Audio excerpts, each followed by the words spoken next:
years ago, I think this was in the 1990s, Queen Elizabeth of England made a visit to the United States, and part of her visit to the West Coast, she was going through Yosemite National Park. And we had a priest assigned there in those years, the little church there. And he said that prior to her visit, all the employees had to have a meeting with one of the people who came to kind of make sure everything was okay. And part of their gathering, they had to be educated in the proper protocol when you meet the Queen, because she was going to meet everybody. And he was telling us about certain rules that apply when you are in the presence of the Queen. For instance, you never extend your hand to her first. You wait until she extends her hand to you. Then you can take her hand. Then you're not supposed to grip her hand tightly or pump it like a handshake. You just take her hand. Never put your arm around her or touch her other than taking her hand. There are also appropriate ways to show honor to her. Men are supposed to offer a slight bow.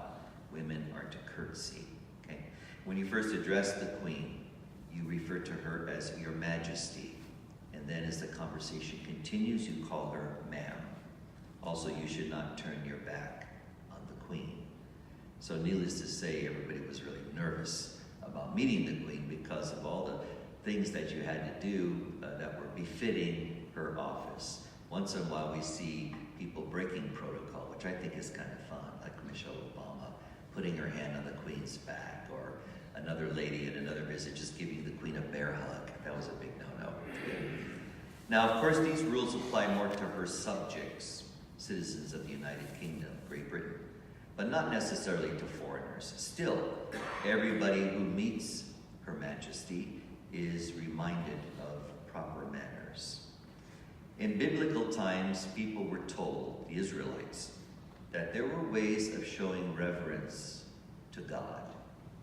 When the Israelites were wandering in the desert, God would make an appearance now and then.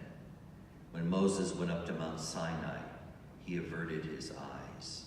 And when the people heard peals of thunder and lightning, signifying the presence of God, they bowed down, put their faces to the ground. When Moses was in the Ark of the Covenant, the tent that contained the Ark of the Covenant, and the cloud of God would descend, people would have to keep their distance. He'd go in, but he would put a veil over his face. And those who carried the Ark of the Covenant in procession had to purify themselves before they could even touch the Ark. And when God spoke to the people, people were to bow down. So even saying God's name personally, Yahweh, was forbidden. So if you broke those rules, that could result in some kind of punishment and even death. But the letter to the Hebrews this morning tells us that we don't have to worry about approaching God in the way the Israelites did. The letter to the Hebrews describes their encounter with God. Listen to the language. A blazing fire and gloomy darkness and storm and a trumpet blast and a voice speaking words such that those who heard begged that no message be further addressed to them. So it was a fearful, anxiety-ridden thing to be in the presence of God if you were an Israelite. In Christ, however, things are different. The reading describes us approaching Mount Zion freely, where angels are dressed in festal gathering, along with an assembly of believers enrolled in heaven. That's a far cry, a different picture from the doom and gloom that the Israelites felt in the presence of God. In Christ, God has come to us personally. He made his appearance as one like us. In Christ, God is approachable. We can speak to him from the heart. We can even call him our friend, as many Christians do.